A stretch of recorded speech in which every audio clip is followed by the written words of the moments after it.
하겠습니다.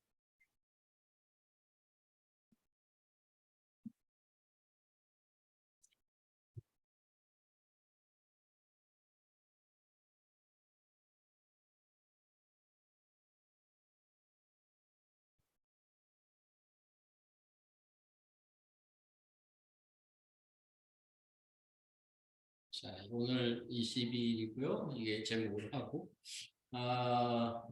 이런 책이 있더라고요. 여기에 이제 여러 가지 질문들을 이제 담아놨는데 거기 학교는 왜 가야 되느냐, 뭐 유치원을 왜 가야 되느냐, 엄마 아빠는 왜 약속을 안 지켜주느냐, 아빠는 왜 나랑 놀아주지 않느냐, 특별히 딸이 있는 집안은 아빠랑 결혼하면 안 되냐. 물론 철학적인 질문도 아이들이 한다 그래요. 사람은 나이가 들면 다 죽는 거냐. 할머니 할아버지 돌아가신 걸 보고 위에서 내린 눈은 왜 하얗냐, 뭐 달과 별에는 누가 사느냐. 아마 요즘 그 준영이나 수혜리가 그런 질문을 많이 하지 않을까 싶은데 도대체 생각해보지 못한 질문들. 얼마 전에 에스더 할머님이 아이들 데리고 주일 아침 교회 나올 때 좀 힘들었다는 말씀을 해주셨죠. 똑똑한 우리 은결이가 질문을 던지는 거 아닙니까? 아니, 하나님 어디나 계시는 분 아닙니까? 맞지? 뭐 온라인 예배나 인퍼슨 예배는 무슨 차이냐. 온라인 예배를 드리면 되지 왜 꼭 교회를 나가야 되느냐. 뭐 단순한 논리를 가지고는 딱히 반론을 제기하기도 어려운 질문들을 툭툭 던진다는 말이죠. 아이들이 많은 집안은 자녀들이 싸우는 게 일상입니다. 아이들이 셋 있는 집안의 엄마들은 예외 없이 모두 깡패가 된다는 거 아닙니까? 야, 얘들아, 싸우지 말고 사이좋게 지내. 얘들아, 먹는 거 갖고 싸우지 말고 너나 먹어라. 엄마 아빠가 이렇게 얘기하는데 갑자기 아이들이 한마디 던지죠. 왜? 이렇게. 자녀들 보고 싸우지 말고 서로 나눠 먹으라고 하는데 왜? 라는 말이 튀어나오면 갑자기 말문이 턱 막힙니다. 아니, 그럼 서로 싸우면서 그렇게 먹어야 돼? 자기 것만 챙기고 욕심 부리면서 이기적으로 사겠다는 거야? 서로 사이좋게 지내라는데 왜라니? 형제 자매가 서로 사이좋게 지내는 게 당연한 거 아니에요? 오늘 말씀 시리즈 네 번째 주제가 서로 사랑입니다. 서로 사랑. 사람이 서로 사랑하는 것은 당연한 것으로 생각합니다. 아니, 사람이면 다 서로 사랑해야지. 그럼 사람이 서로 싸우라는 말인가? 아니지 않나? 서로 사랑하면서 살아야지. 당연하다고 생각을 하는데 사실 세상의 현실과 우리 주변을 자세히 살펴보면 실제로는 그렇지 않다는 것을 발견하게 되죠. 사람들이 서로 사랑하는 어떤 일이 있으면 그게 미디어에서는 미담으로 소개됩니다. 당연한 게 아니라는 거죠. 오히려 서로 싸우는 일이 다반사인 것이 현실이란 말입니다. 서로 사랑하는 것이 당연한 일인지 모르지만 그 당연한 것을 사람들이 잘 못하고 있는 것이 현실이란 말이죠. 서로 사랑하라는 말을 성경도 여러 군데에서 이제 말씀하고 있는데 오늘 본문입니다. 오늘 본문을 보시면 서로 사랑하는 말, 서로 사랑하라는 말이 세 번이나 반복되고 있습니다. 지금 보시면 7절에 약간 다른 맥락 속에서 서로 사랑하는 말이 나오는데 첫 번째 7절은 서로 격려하는 표현이죠. 우리가 서로 사랑하자. Let us love one another. 두 번째 11절은 서로 사랑하는 것이 마땅하다. We ought to love one another. 서로 사랑하는 것이 의무로 등장합니다. 세 번째 마지막 12절에는 우리가 서로 사랑하면 if we love one another. 서로 사랑하면 어떤 일이 벌어지는가?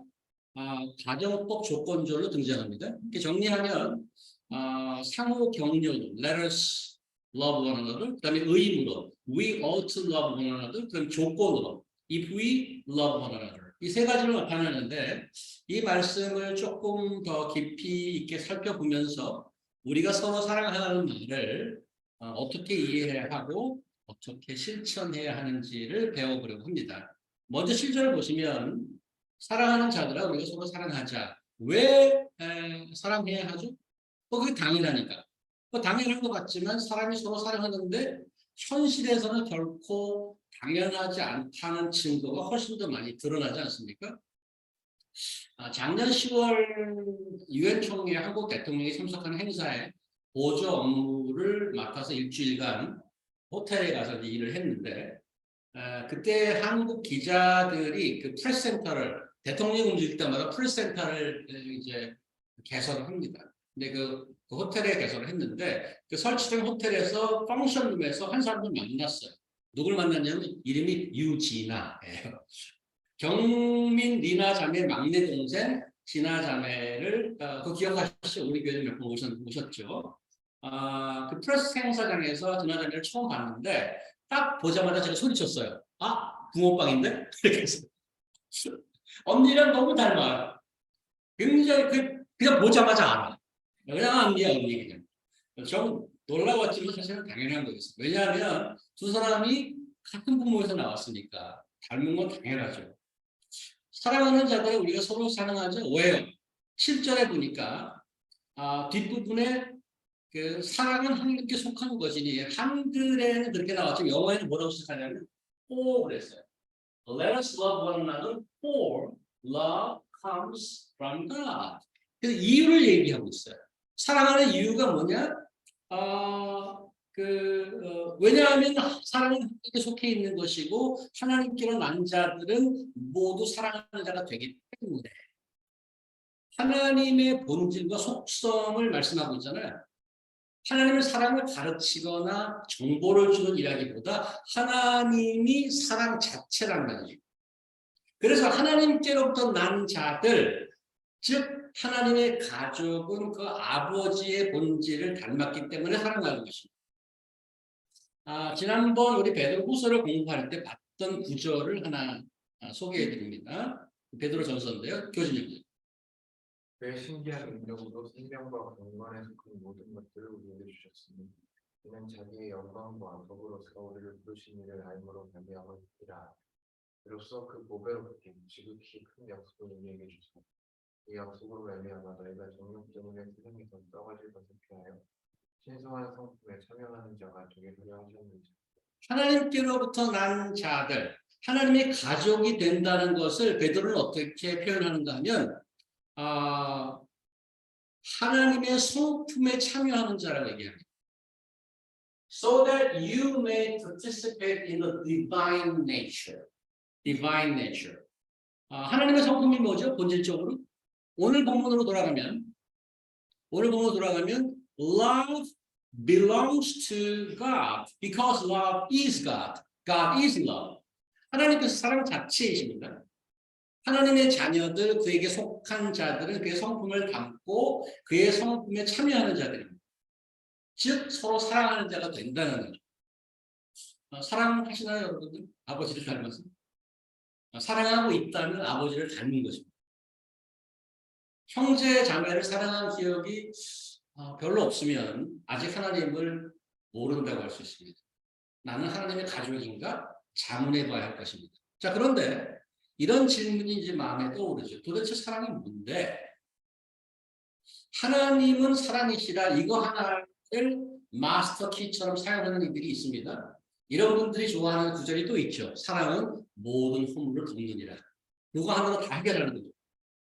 사랑은 하나님의 속성이 맞지만 사람들이 생각하는 것처럼 아무데나 갖다 붙이는 사랑은 아닙니다. 제가 이제 미국 아직 영주권이 없어서 비자 연장을 하러 가야 되는 시기가 좀 있지 않아요? 몇 년 전인가 호주 다녀오는 동안에 항상 문제가 저희가 갖고 있는 차예요.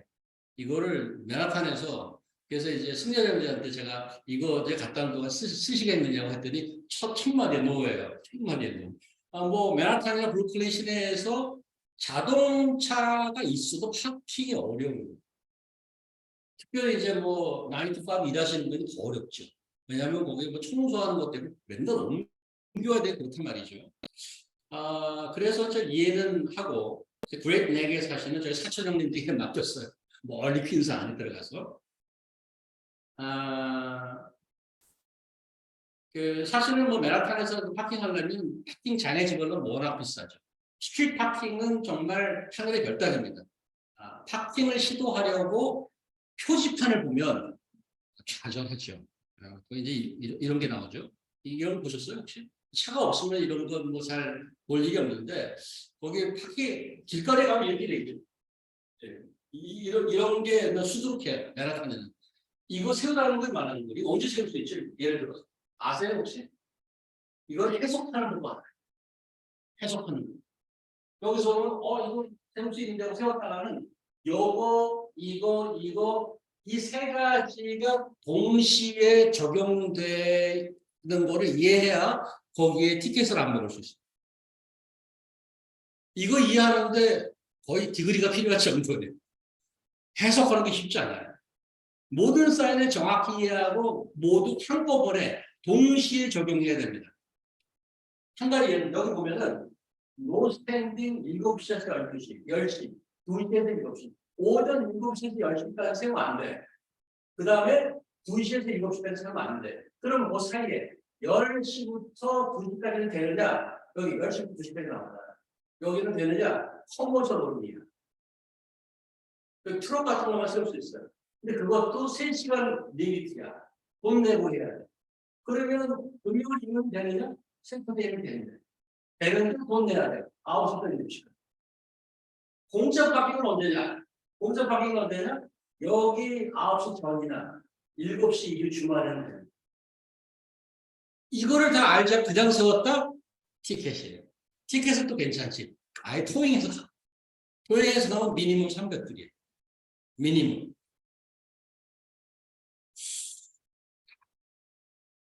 지난 시간에 말씀드렸지만 사랑으로 번역되는 단어가 성경 원어에는 3가지가 된다고 했어요.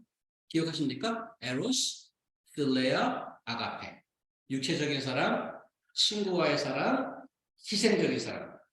하나님은 아가페 사랑이라는 속성 이외에도 여러 가지 다른 속성을 지니고 있습니다. 이 모든 것을 함께 이해하고 적용해야 하나님에 대한 자의적인 해석을 피할 수 있습니다. 어떤 하나님? 의와 공평의 하나님이고 하나님은 빛이시고 게다가 하나님은 소멸하는 불이시라 이런 표현도 있어요. Consuming fire. 그리고 하나님은 진노하시는 하나님이고 하나님은 영이시고 많은 얘기가 있는데 자기가 선호하는 어떤 하나만 가지고 하나님을 적용하면 왜곡된 신앙생활을 할 수 있습니다. 여기식으로 나가 티켓 먹을 수 있습니다. 티켓 먹을 수 있습니다. 그래서 요한은 9절 이하 하나님의 사랑을 추가로 설명하죠. 이게 바로 하나님의 사랑이다. 확인시켜줍니다. 이게 성경이 말하는 하나님의 사랑이다. 뭐라고 되어 있습니까? 9절, 10절 같이 읽어볼까요? 시작. 하나님의 사랑이 우리에게 이렇게 나타난 바 되었습니다. 하나님이 자기의 독생자를 자를 세상에 보내심은 그로 말미암아 우리를 살리게 하십니다. 사랑은 여기 있으니 우리가 하나님을 사랑하는 것이 아니고 하나님이 우리를 사랑하사 우리를 축복하기 위하여 한 분과 아들을 보내셨습니다. 하나님의 사랑은 감상적이거나 관념적이지 않습니다. 대단히 실제적이고 역사적이고 팀적으로 합니다. 근데 지금 읽으신 9절, 10절 이 2절에서 하나님의 사랑에서 발견되는 3가지 특징이 있습니다. 한번 잘 보십시오. 첫 번째는 사랑의 목적입니다. 9절 보시면 뭐라고 되어 있어요? 9절 마지막에 우리를 살리는 것입니다. 자기의 독생자를 세상에 보내시면 그로 말미암아 우리를 살리려 하니라. He sent his one and only Son into the world that we might live through him. This is how he showed his love. 하나님의 사랑을 이렇게 보여주셨는데 아들을 보내시는 거예요. 그래서 어떻게 하라고? 우리를 살리려고. 하나님의 사랑은 상대방을 살리는 사랑입니다. 이 말은 하나님의 사랑이 간섭하지 않으면 죽게 된다는 전제가 깔려있죠. 하나님께서 그걸 원치 않습니다. 하나님의 사랑은 우리를 살리는 것이 목표입니다. 두 번째는 하나님께서 우리를 사랑하는 것은 간단하고 쉽지 않습니다. 놀랄만한 희생이 동반됩니다. 10절 하반절 보시면 우리 죄를 속하기 위해 화목 제물로 그 아들을 보내셨습니다. 제물로 보낸다는 것은 죽는 것입니다. 그냥 말로만 난 너를 사랑해가 아니라 하나님의 사랑이 간섭하지 않으면 인간이 죽게 된다고 했는데 그 이유가 여기 있습니다. 모든 인간은 죄에 빠져서 죽음의 길로 들어서 있습니다. 그냥 내버려두면 마치 소경이 절벽을 향해 가는 것과 마찬가지입니다. It's a matter of time that they become a dead man or woman. 아들을 보내셔서 우리를 대신해서 희생당하고 우리를 살려내신 것입니다. 하나님께서 우리를 살리는 목적이 있고 우리를 살리기 위해서 아들을 대신 보내는 희생을 감수하는 사랑을 보여주셨고 세 번째 특징은 하나님의 사랑은 우리가 생각하는 어떤 조건도 달지 않았다는 것입니다. 이혼하고 아이를 혼자 키우는 싱글 데디에 관한 이야기가 지난주 인간극장에 방영되었습니다. 지금 10살이 된 아이는 주말에 엄마한테 다닙니다. 아빠는 음식 배달을 하면서 정성껏 아이를 키웁니다. 비록 이혼했지만 아이에게 상처가 되지 않도록 최선을 다합니다. 아빠, 우리 아들 너무 사랑한다. 엄마도 좋은 분이야. 하는 아이가 아빠에게 묻습니다. 아빠는 엄마랑 왜 헤어졌어? 아빠가 멈칫하죠. 아빠는 엄마랑 성격이 잘 안 맞는 것 같아.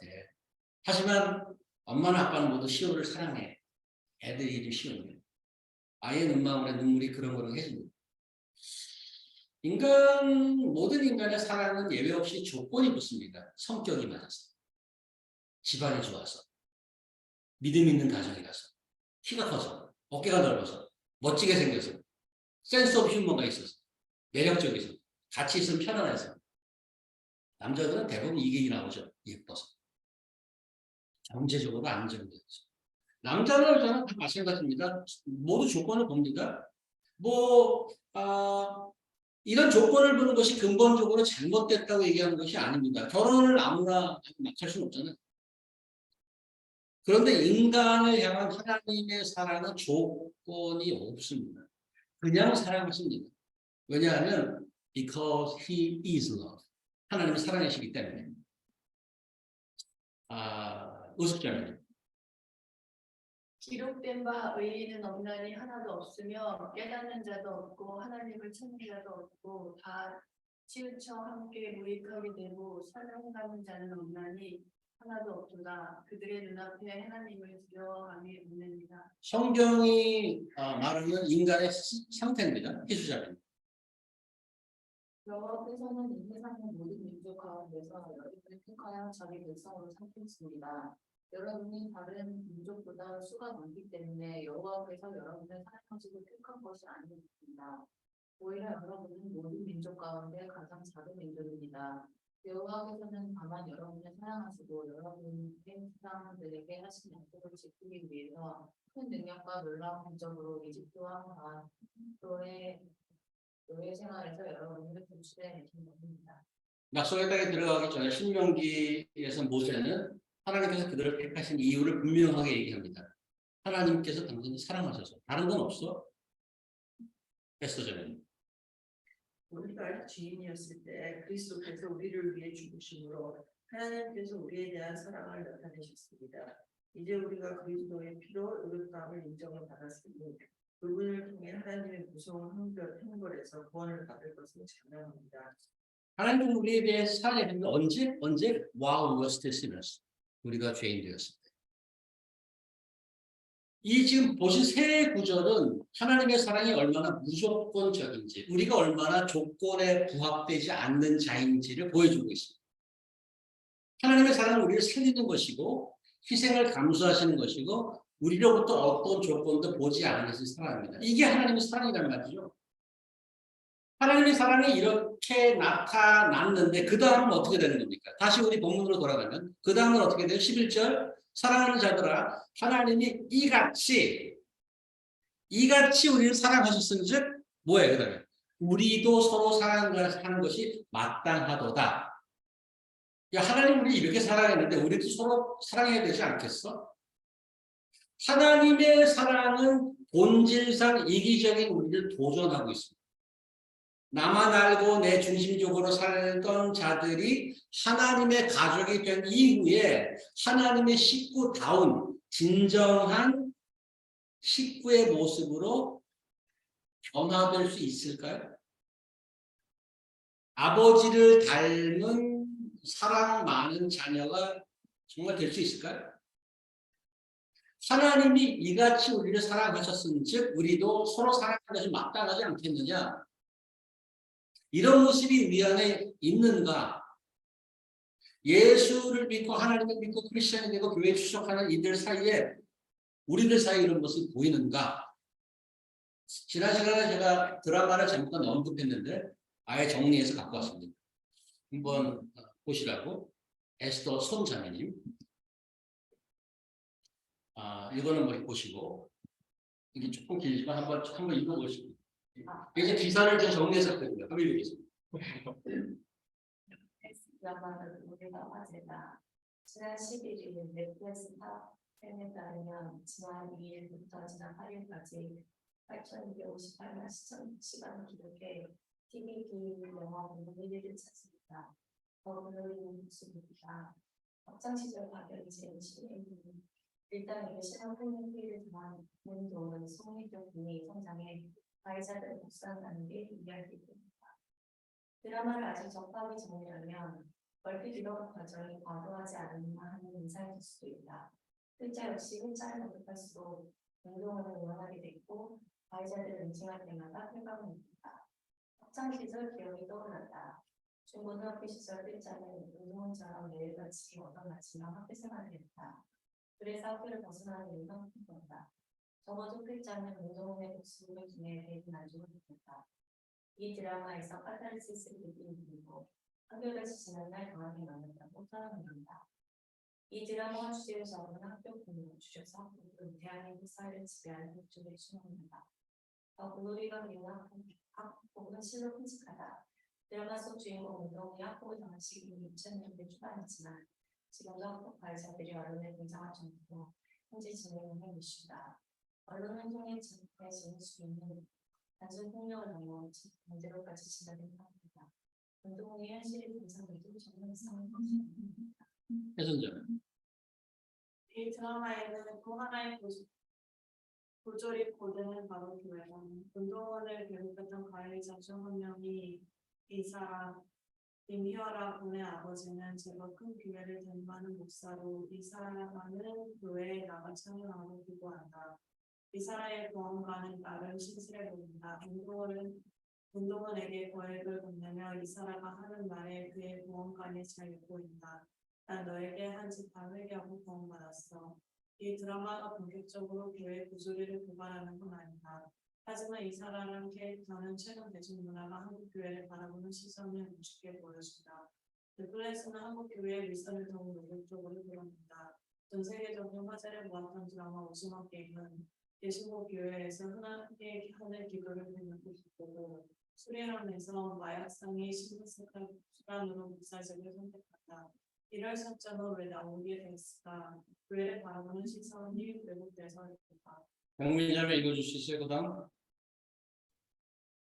그렇지 않다. 과거 끔찍한 학폭을 저질렀음에도 불구하고 낯빛의 변화 없이 회개하고 구원받았다고 하는 이사라의 캐릭터는 한국교회에서 흔히 접하는 값싼 용서의 복음을 상징적으로 드러낸다.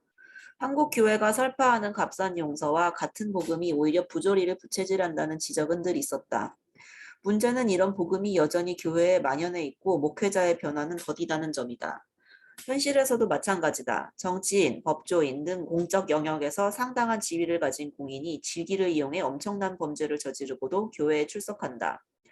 이들이 두 손 모아 기도하며 화해와 용서를 입에 올리는 모습이 언론을 통해 퍼져도 교회는 아무런 문제를 제기하지 않는다. 이사람. 이것만 저요? 이사람과 뿐만 아니라 성경 위주로 의혹이 대법을 통해 인정된 대형 교회 목사가 다 하교단 계열 종합대학 이스라엘 주교회가 아무런 지식이 없다. 넷플릭스는 전 세계 콘텐츠를 주고는 한달 겁니다. 대단 한국 사람한테는 전세계적으로 기여했다. 과거 대중문화와 한국 교회를 부정적으로 그리다는 너무나 중요한 교회 개혁의 기회를 놓치지 않고만이 아니다. 교회와 대중문화상 개신교 교회의 복음을 분명히 인정하지 않는다. 더 그들을 불러서 마지막에 이르렀다. 신청자들을 회개하고 구원받았다는 이스라엘의 문자를 찌푸리고 목숨을 펼치는 운동에 응원의 마음을 보내지 않는다. 이제는 세계인들도 KW로 대신을 hil세를 보게 됐으니 자업자입니다. 우리 교회가 어쩌다 이런 축을 받게 된 것이 아니라고 합니다. 전 국민이 보는 메이저 미디어에 나오는 글입니다. 뭐 수백만 명이 보는 거죠.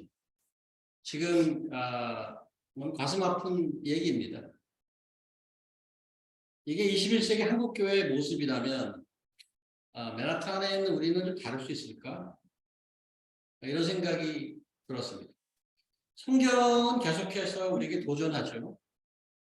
현재는 지금까지 하나님을 본 사람은 없다. 그러나 아버지의 품 안에 계시는 외아들이 그분을 알리시다. 요한은 일찍이 자기 복음서 1장에 이렇게 얘기합니다. 하나님의 영이시기에 사람의 육안으로 볼 수 없다고 말합니다. 그래서 하나님이 어디 있느냐고 반문하면서 보지 못하겠다고 믿지 못하겠다고 하는 이들이 많습니다. 드렸다시피 그냥 놔두면 모든 인류가 죽음에 이를 수밖에 없기에 하나님께서는 독생자 예수를 보내주셨습니다.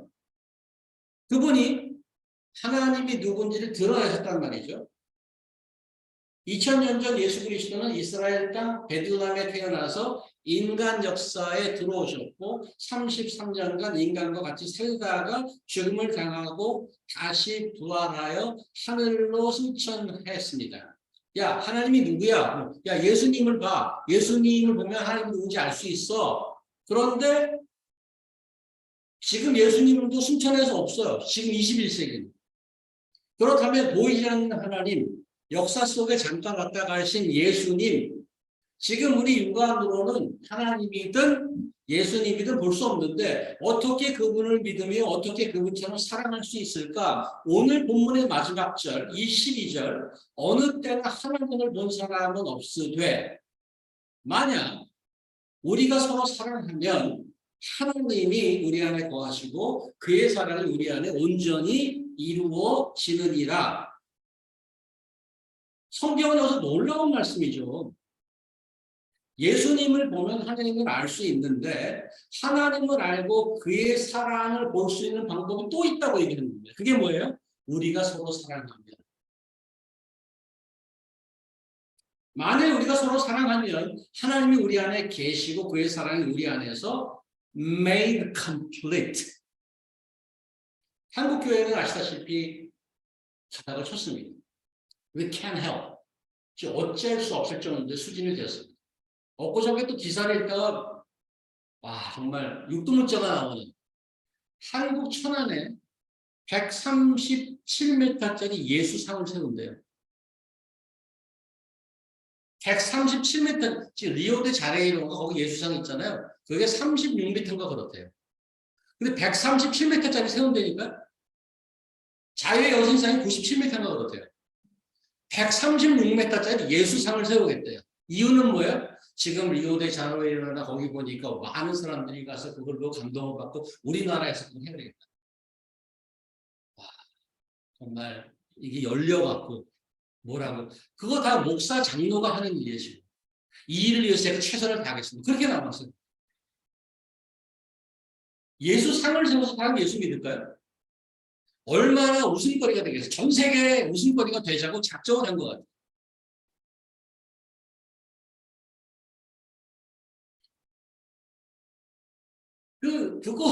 그걸 보고 와 감동이다. 우리나라에서 정말 세상에서 제일 큰 예수상이 생기는데 예수 믿어야 되겠다. 그런 사람이 나오겠느냐. 그 예수상을 보고. 관광지가 될 수는 있죠.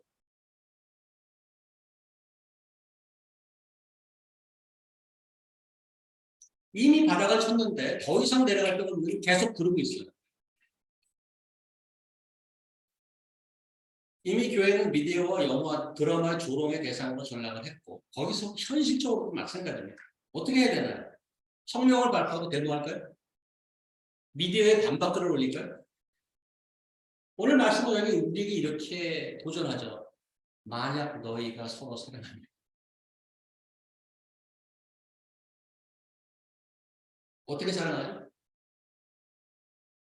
하나님이 우리를 사랑하신 것처럼. 그게 어떻게 하는 거예요? 하나님이 우리를 사랑하신 것처럼 사랑하는 거 어떻게 하는 거예요? 내 필링을 구하는 것이 아니고 상대방을 살리는 사람. 그것을 위해서 희생을 감수하는 사람. 그리고 아무 조건도 달지 않는 사람. 그러면 어떻게 된다고? 그러면 우리 안에 하나님이 보이기 시작하는 거예요. 우리를 사랑하신 하나님의 사랑이 it will be made complete. 완성되는 거예요. 우리 교회 이렇게 작아요. 너무너무 작아지시피. 어떻게 사람이 올까요? 기도 열심히 해야겠죠, 물론. 전도훈련에 사람들에게 나가서 복음을 전하고 전도지 돌리고 그분들을 교회로 인도해 오도록 애를 써야 되겠죠. 좋은 프로그램을 개발해서 홍보하고 알려야 되겠죠. 필요한 사연 맞습니다. 무엇보다도 오늘 이 본문 12절보다 더 확실한 것이 있을까 싶습니다. 만약 우리가 서로 사랑하면 교회에 방문한 사람들이 하나님을 발견하게 될 것입니다. 오늘 아침에 지금 여기에 누구죠?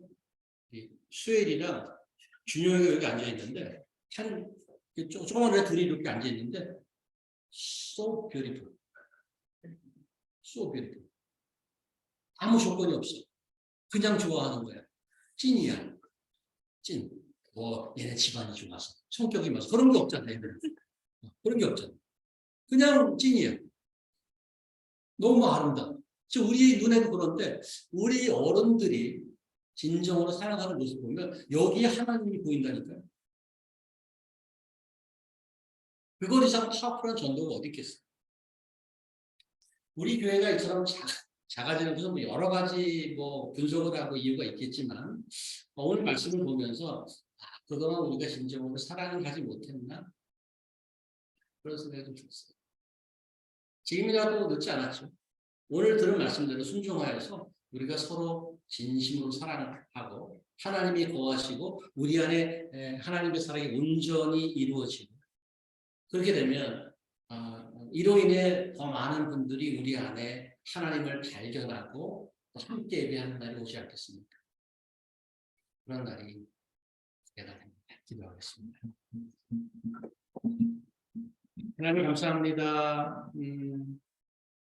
저에게 사랑을 가르쳐 주시고 사랑해준 하나님께서 사랑을 보여주셨습니다. 이제 그 하나님의 사랑을 따라서 서로 사랑하여서 하나님의 사랑이 저희 안에 거하고 완성될 수 있도록 인도해 주시옵소서. 예수님의 이름으로 기도합니다.